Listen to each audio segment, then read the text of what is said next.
simplicité que la même requête sur Google. Donc je vais finir là-dessus sur rapidement la réglementation qui existe.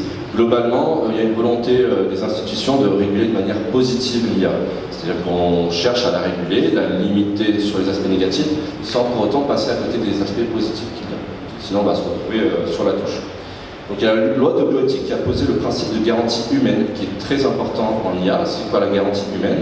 C'est la nécessité d'avoir un humain en permanence, de la conception à l'utilisation de l'IA. On n'aura jamais l'IA, en tout cas grâce à cette loi, jamais l'IA tout seul. Il y aura toujours un médecin derrière.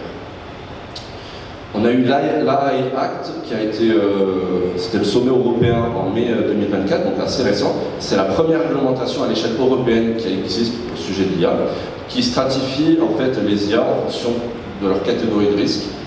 Pour le coup, l'IA en santé, c'est la catégorie de risque la plus élevée, et du coup, ça nécessite une réglementation particulière, notamment dans les données de santé. Donc, qui c'est qui réglemente les données de santé en France? Il y a plusieurs organismes, la CLIL, l'ANS, l'Agence numérique de santé, qui, elle, établit notamment la certification HDS. C'est des choses techniques, mais globalement, la certification HDS elle existe déjà pour tous les hébergeurs de santé, tous les logiciels médicaux, elle est absolument indispensable. Voilà.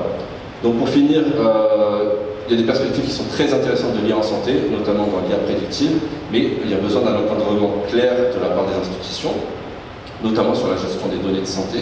Et également, il y a besoin d'une bonne formation des médecins, parce que globalement, on n'y connaît rien, et quand on ne connaît pas un système, on ne peut pas l'utiliser. Surtout, on n'est pas capable de voir les limites qu'on peut avoir avec ce système. Donc, en définitive, on aura probablement un rôle plutôt complémentaire d'humain-machine, plutôt que réellement un rôle substitutif de l'IA qui remplacerait le médecin. Voilà. Je n'ai pas de conflit d'intérêt.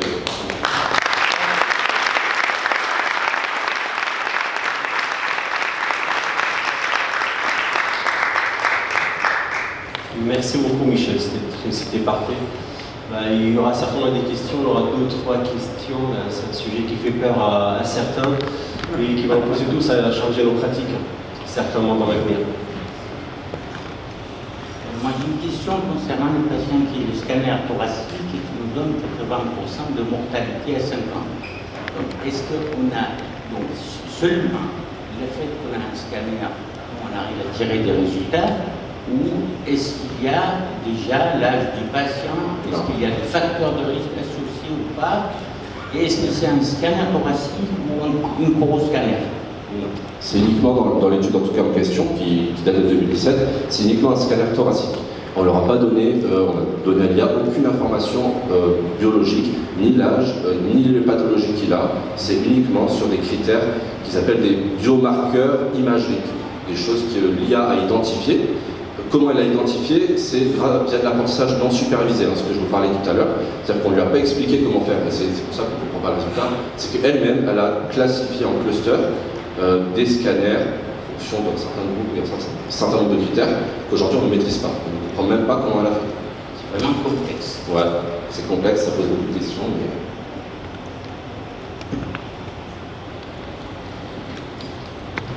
Alors, je suis très intéressé et surtout très content de voir que vous avez dit qu'il faut qu'il y ait toujours un médecin derrière. Donc, quand on sait que chaque être humain il est unique au monde et que l'IA c'est un ensemble de statistiques. C'est juste approcher votre micro, s'il vous plaît. Quand on sait que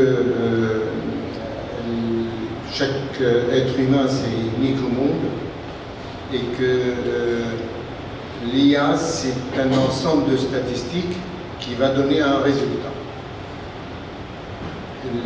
Le risque, en tout cas ce que je pense, le risque de l'avenir, c'est que le médecin lui-même, il va se douter de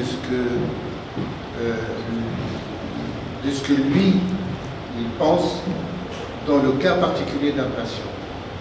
Et là, on va devenir comme des machines. Et c'est pour ça qu'il est très important d'avoir un médecin derrière l'IA et surtout avoir l'œil critique, ne pas croire tout ce que dit l'IA. Est-ce que vous êtes d'accord? Je suis tout à fait d'accord.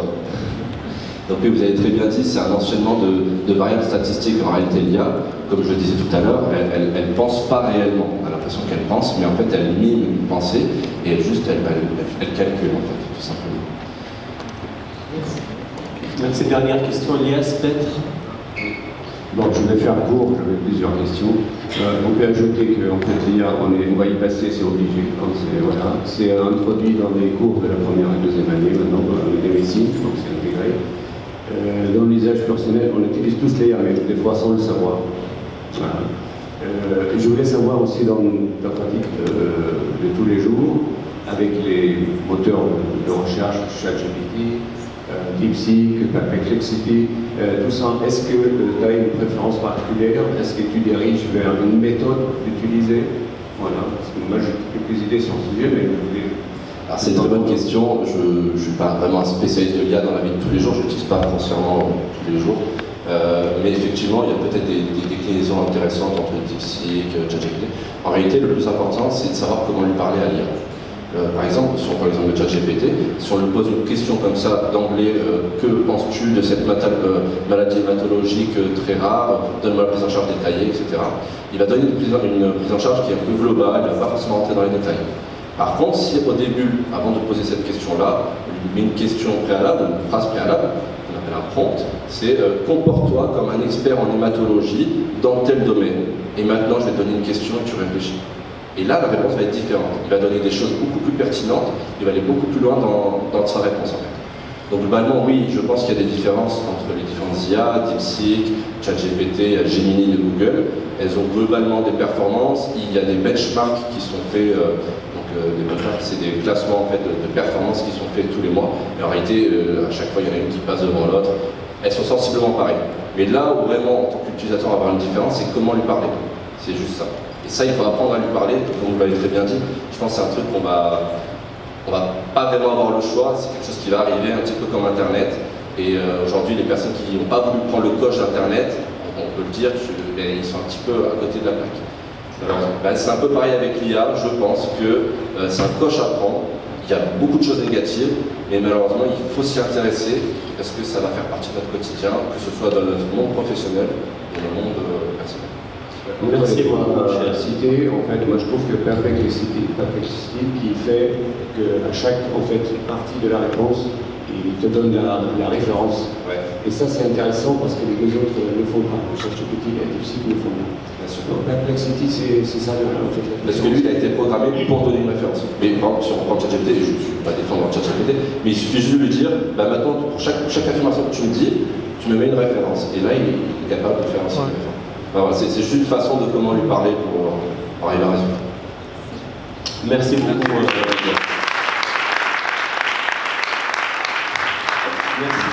Merci beaucoup à tous. Et merci surtout à Michel, Jacques et Mario, c'était vraiment une fierté. Là, on va faire une pause. On fera une pause de 30 ou 45 minutes, donc on vous dira de quoi il